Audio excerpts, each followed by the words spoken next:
All right.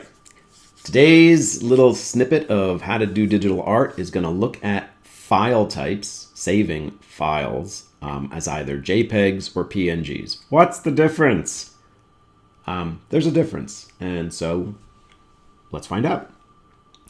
What I did to start was I made a white background and made a black stroke, and I used no anti-aliasing. You'll remember previously we talked about anti-aliasing and the fact that it makes a smooth curve, to the eye at least. So without it, it's jaggedy, and it looks jaggedy to me. Then I saved this black jaggedy curve as a JPEG, and then I saved it as a PNG. Okay, those are the two things I did, JPEG, PNG. Next, I blurred it a little bit. I actually just went into a filter and put a Gaussian blur on it, and it got smoother, because that's what happens. I saved that as a JPEG and a PNG. So the first thing I want to look at is what does that mean in terms of the file size? And this is a pretty small file, so these aren't going to be big sizes. So let's get out of the art program and actually look at it. So here is the no anti-aliasing, so it's just the jaggedy line, saved as a PNG. And notice it's only 2 kilobytes, hardly anything. The reason for that is there's almost nothing to be remembered. All the program has to do is say, all right, there's just black or white. Forget the white. We'll just say everything that isn't black is white. Let's just see which pixels are black. And so it just says, all right, there's black here, here, here, here, done, and saves it. JPEGs, they operate differently. They have compression. And that compression is meant to make complicated files smaller. But if you've got a file which isn't complicated, it actually works in the opposite way. It will make it bigger, and we can see that right here. I'm going to go now look at this JPEG file. Look at that. It's 5 kilobytes. It's 2.5 times larger to save it. And the reason for that is that the way JPEGs compress images is they don't say it's just black or white, because in general there's lots of different shades. And so it does this averaging over the area of a certain portion of the, you know what, this is getting too complicated. Basically it does some averaging, and that requires more information. And we're going to see a little bit more about where that averaging actually happened in a sec. So I want to just move forward a little bit and ask the question, what if it had been blurred, which it was, and then I saved that blurred image? That's the one that has a lot of gray little rectangles along the edges to make it look smooth. Save that as a JPEG. That's what JPEG should be doing a good job of, is, oh, okay, there's a lot of information. I'm going to be efficient.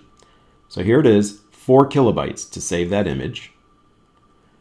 We go up here to the PNG, and a PNG, it doesn't compress. It remembers accurately every single pixel. So this should be a bigger file size.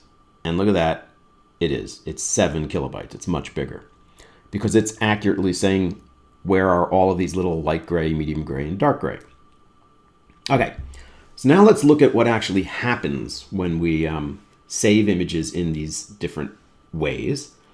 What I've done here is I've put a background color, so I'll turn it on, and there's a reason for that. And the reason is, if I now look at one of those files, I've already uploaded here to save time, and what I'm going to upload is the JPEG, the thing that saved as a JPEG. You'll notice you don't see the background anymore. What I did when I saved it was I got rid of the white background layer, and I just said, just the artwork. Let's just save the artwork, please. Well, JPEGs, they can't do that. They have to save kind of everything in screen. And so even though I was saving, let me show you actually what it looked like. I'll turn my paper off. So this is what I was saving. It was just this black stuff. There was no paper. The JPEG can't handle that. And so it says, okay, well, I don't know what nothing is. I'll call it white. Very different is the behavior of a PNG. So in the PNG, when I said, please save the image, and don't pay any attention to the white paper, or there is no white paper, right? Don't pay attention to the anything other than what you've drawn. there you go. So I'm drawing this black line. Just pay attention to that. It can do it. The stuff which has no information, again, we'll see it here, this checkerboard pattern saying it's transparent. PNGs are fine with that. PNGs just save where the stuff is, not where the stuff isn't. Now let's go back just for a second to see what the JPEG did to make life hard on us. This was the JPEG image. And it looks to the eye kind of like there's black and white. But if I grab a color here and I go into the image itself, which is a black and white image, so that's actually come through as grayscale. And I'm going to pick the eyedrop, not the eyedropper, sorry, the ink bucket, paint bucket tool. And I'm going to now try to fill all this white space. I'm going to say, fill all the white space, please, right now. And notice what happened. It filled a lot of it, but then all this white stuff. What is this white stuff?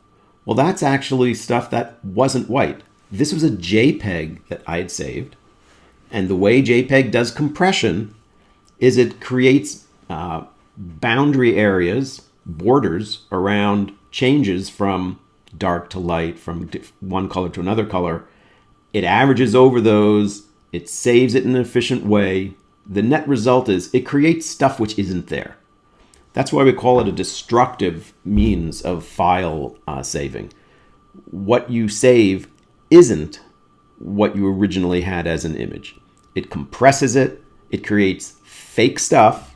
And you can see that fake stuff right here where the gray did not propagate into because there was something there. There was some light gray imaging going on.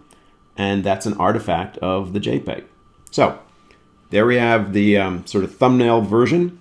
If you want to have no background, you save as a PNG because it doesn't care about transparency. If you're only dealing with spot colors, it's either black or it's one shade of blue, but no great gradations, no blurriness, no watercolor effects, then use a PNG. It's actually going to be a smaller file size. But if it's a complicated image, as most photographs are, then definitely save it as a JPEG because it'll give you a much more efficient saving, even though it is damaging it in a sense, but you're not going to see that damage. You only see it here because I filled everything in with gray. If I hadn't done that, I mean, it looks to the eye pretty good. You can't really see the light gray stuff that actually is here, and we know it's there now. So that's it. Brief overview of why you might want to use JPEG or PNG and what it means in terms of your file size.